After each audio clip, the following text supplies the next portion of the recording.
അവർ പറയണ പോലെ വിശ്വാസം ഇല്ലാന്ന് ഞാൻ അത് അംഗീകരിച്ചു കൊടുക്കാം. ഒറ്റ കാര്യം, ഒരു കണ്ടീഷൻ ഞാൻ തിരിച്ചു വെക്കുകയാണ്. മനുഷ്യന്റെ മരണം അവരൊന്ന് തടഞ്ഞു കാണിച്ചു തരട്ടെ.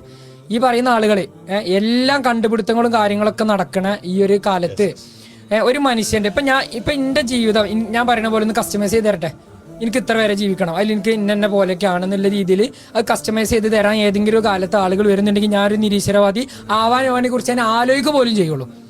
ആവുന്നല്ല, അതിനെക്കുറിച്ച് പഠനം, ശാസ്ത്ര പഠനം വേണ്ടെന്നല്ല. നമുക്ക് അതിന്റെ എത്രത്തോളം എത്തിപ്പിടിക്കാൻ പറ്റുമോ അത്രത്തോളം ലെവലിൽ ശാസ്ത്ര പഠനം വേണം.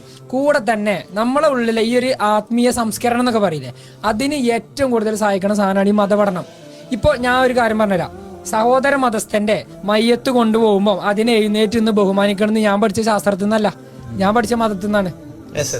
നമ്മൾ മാതാപിതാക്കളോട് ചേ എന്നൊരു അക്ഷരം പോലും ഉച്ചരിക്കാൻ പാടില്ല. അതായത് ശാസ്ത്രവുമായി ബന്ധപ്പെട്ട് നമ്മളത് പഠിപ്പിക്കണ്ടോന്ന് എനിക്കറിയില്ല. ഇനി ഉണ്ടെങ്കിൽ തന്നെ ഇത്ര ഗൗരവമായിട്ട് പറയില്ല. അതായത് ചേ എന്നുള്ള അക്ഷരം പോലും പറയരുത്. പലപ്പോഴും എനിക്കടക്കം വന്നു പോണത്, അതായത് നമ്മുടെ മുഖത്തിന്റെ ഭാവം പോലും മാറാൻ പാടില്ല എന്നാണ് ഉമ്മാനോട് ഉപ്പാരോടൊന്നും. പക്ഷെ പറ്റി പോവാറുണ്ട്.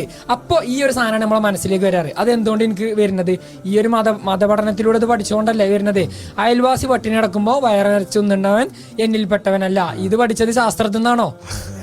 ഇത് കേൾക്കുന്നവർ ചിന്തിക്കണം. അതേപോലെ അനാഥ